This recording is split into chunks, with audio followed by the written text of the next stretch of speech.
Alors, le cours d'aujourd'hui, concernant l'embryologie générale, c'est la première semaine de développement embryonnaire. Alors, les objectifs de ce cours est de définir la fécondation, son siège et ses conséquences, définir le stade de morula, décrire le blastocyste, connaître les éléments favorisant la migration tubaire et l'éclosion de l'œuf, et identifier les principales anomalies survenant lors de la première semaine du développement embryonnaire. Alors, les phénomènes qui vont survenir au cours de cette première semaine sont les suivants: la fécondation et la segmentation, la migration tubaire, l'éclosion de l'œuf et le début de l'implantation de l'embryon. Tous ces phénomènes vont survenir au cours de la première semaine, ça veut dire du premier jour du développement jusqu'au 7e jour du développement. Commençons par la fécondation. C'est quoi la fécondation? La fécondation, c'est l'union des deux gamètes mâles et femelles. Il se siège au niveau de l'ampoule de la trompe de Fallope. C'est 24 heures en moyenne après l'ovulation. Donc, les principales conséquences de la fécondation, c'est la restauration du nombre diploïdie des chromosomes. À ce stade-là aussi, on détermine le sexe de l'individu et ça donne un début de la segmentation. Donc, on voit ce schéma ici. La fécondation, il se fait au niveau de l'ampoule de la trompe utérine, après d'un spermatozoïde qui va pénétrer au sein ovocyte pour former l'œuf. Après la fécondation, on aura le deuxième phénomène qui va survenir au cours de la première semaine, c'est la segmentation. C'est quoi la segmentation? C'est la division de cet œuf qui est formé d'une cellule. Au début, on aura deux cellules filles qu'on va appeler les blastomères, puis stade de 4 cellules, puis stade de 8 cellules, puis le stade de 16 qu'on va appeler morula. Voilà ce schéma-là qui montre au début, au niveau ici de A, c'est la fécondation, puis stade de 2 cellules au blastomère, stade de 4 cellules, stade de 8, stade de 16 au morula, puis le stade de 32 que le blastocyste. On voit ici qu'en même temps, il y aura la segmentation, en même temps, c'est la migration tubaire qui va se faire le long de la lumière de la trompe utérine. Et concernant la légende de ce schéma, on aura pour le 1, c'est l'ovaire, le 2, c'est la trompe utérine, le 3, c'est l'endomètre, le 4, c'est le myomètre, et le 5, c'est la cavité utérine. En même temps que la segmentation se fait, on n'aura que phénomène important que l'œuf il va garder même taille, c'est très important. Et cela dû à la persistance de la zone pellucide. Cette zone, elle va persister pour empêcher que cet œuf adhère au tissu maternel avant qu'il soit au niveau de la cavité utérine. Et au fur et à mesure, vu la division qui se continue, ces cellules filles ou les blastomères vont s'aplatir au fur et à mesure, on aura moins d'espace intercellulaire et qu'on aura un phénomène important qui va apparaître, c'est la compaction. Puis, on aura l'apparition d'un système fonctionnel et d'une polarisation des blastomères. Voilà ce schéma-là qui montre, on a ici un liseré bleu, ici c'est la zone pellucide qui persiste tout le long de la segmentation. On aura une cellule, puis 2 cellules filles au blastomère, 4 cellules filles au blastomère, 8 stade de morula. On aura toujours la persistance de cette zone pellucide et l'œuf, il garde même taille. On aura un phénomène qui va, c'est la compaction. Puis au stade de 32, on aura toujours notre zone pellucide et l'œuf, il garde toujours la même taille par la présence de cette zone pellucide. On a le stade de 32, c'est le blastocyste, et on va, au fur et à mesure, ce blastocyste, il va se remplir, se creuser d'une cavité qui va se remplir d'un liquide qui donne une cavité qu'on va appeler le blastocèle.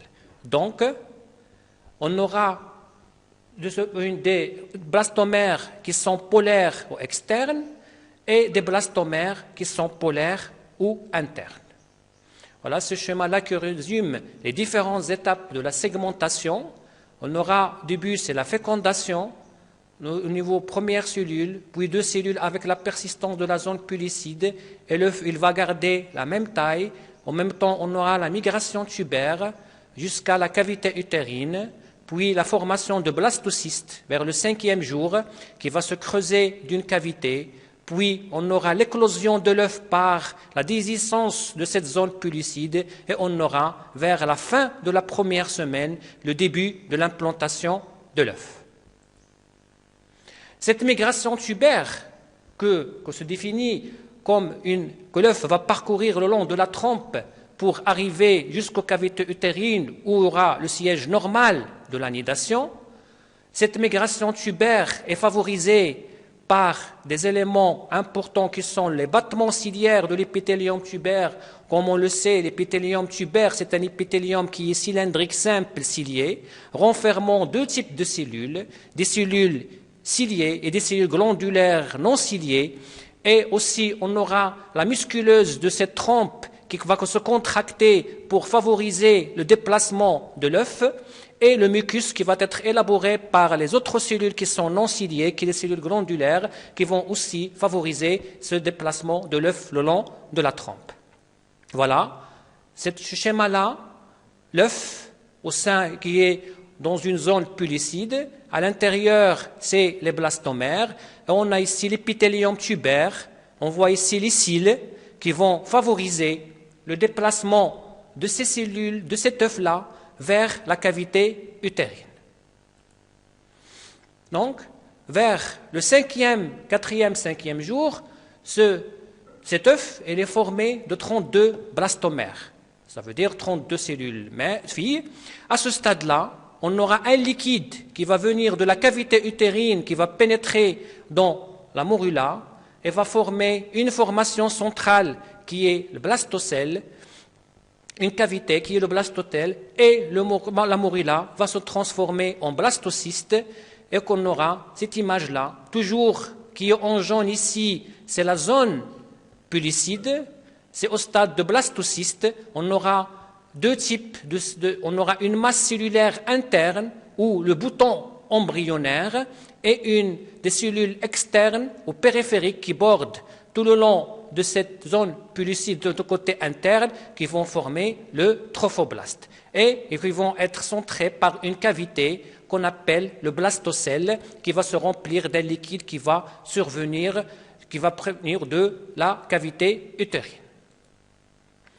Donc, après, on aura bien sûr, au niveau de la cavité utérine, on aura une déhiscence de la zone pellucide qui va disparaître, cela dû à une activité enzymatique protéisique du trophoblaste qui va élaborer des protéines enzymatiques qui vont dégrader, qui vont digérer cette zone pellucide, et bien sûr cette cavité qui est le blastocèle qui va se dilater au fur et à mesure, qui va donner une pression au niveau de la zone pellucide pour qu'il se désiste. Donc, on aura l'éclosion de l'œuf vers la fin du 5e jour.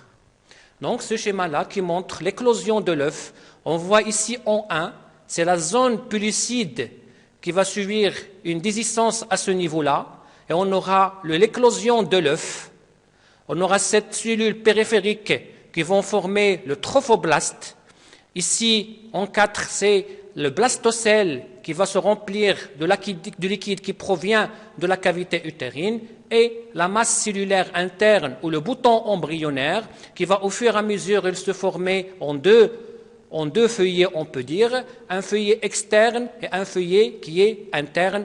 On va voir à la suite leur développement. Donc, après l'éclosion de l'œuf, on aura le début de l'implantation de l'embryon. Vers la fin de la première semaine, ça veut dire vers le 6e jour. Comment ça se passe? Ce blastocyste, il va se fixer sur l'épithélium utérin, à partir du 6e jour. Les cellules trophoblastiques du pôle embryonnaire vont proliférer pour donner une masse syncytiale. Donc, c'est le début de la formation de syncytiotrophoblastes. Ça veut dire notre trophoblaste qui va se diviser en deux, syncytiotrophoblast et cytotrophoblast. Et ce syncytiotrophoblast va envoyer des prolongements digitiformes vers l'épithélium utérin, marquant notre début de l'implantation. Voilà notre 6e jour. Le blastocyste, il est si libéré de sa zone pellicide. On aura deux zones, une zone périphérique qu'on appelle le trophoblaste, une masse cellulaire interne ou le bouton embryonnaire et le blastocèle. Donc, qu'est-ce qui se passe au début de l'implantation? On a une prolifération de trophoblastes au niveau du pôle embryonnaire qui va donner le syncytiotrophoblast qu'on voit ici en rose et qui va envoyer des prolongements digitiformes vers l'épithélium utérin et qui va éroser cet épithélium, et c'est que ça commence ici, le début de l'implantation de l'œuf au niveau de la muqueuse utérine. Ça se fait vers la fin de la première semaine, vers le 7e jour de développement embryonnaire. Donc, vers la fin de la première semaine, on aura une masse cellulaire interne ou le bouton embryonnaire qui va être formé de deux assises cellulaires, une cubique appelée hypoblaste ou ontoblaste et une couche cellulaire prismatique formant l'hypoblaste ou l'ectoblaste vers la fin de la première semaine. Cette première semaine de développement, il peut avoir des anomalies qui peuvent survenir à ce moment-là. Première anomalie qui peut survenir, c'est la mort de l'œuf fécondé. Il se voit dans 50% de l'œuf fécondé et ne s'implante pas. Là, c'est une 50%, ça veut dire la moitié, même si on aura une fécondation, ça veut dire qu'on aura une grossesse évolutive ou on aura une implantation. Parmi les causes que cet œuf fécondé va mourir, c'est d'abord le défaut de maturation de l'endomètre, qui est un élément clé. Bien sûr, il doit que l'endomètre soit prêt à accueillir cet œuf fécondé, et cela, bien sûr, ce phénomène hormonal, et phénomène qui intervient, que cet endomètre soit prêt à accueillir cet œuf-là. Et parfois, on aura le problème, il provient de l'œuf, c'est pas de l'endomètre, c'est pas du corps maternel. On aura un caractère défectueux sur le plan génétique, ça veut dire qu'on aura une fécondation anormale qui est incompatible avec le développement et qui va mourir parce qu'il est défectueux sur le plan génétique. Aussi, parmi les anomalies qui peuvent se produire au cours de la première semaine de développement, c'est les aberrations chromosomiques. Vous connaissez les aberrations chromosomiques? On peut avoir deux types d'aberrations chromosomiques, soit des modifications de nombre, soit des modifications de structure. Les modifications du nombre, comme vous connaissez, il y a plusieurs types. On peut avoir des trisomies, des monosomies, plusieurs modifications de nombre. Et bien sûr, cela, ça précise au niveau de la fécondation parce que c'est à ce moment-là, on restaure le patrimoine génétique de l'individu. On peut avoir aussi des modifications de structure, comme des mutations, des translocations, et d'autres qui peuvent survenir au cours de la fécondation, qui peuvent causer des aberrations chromosomiques.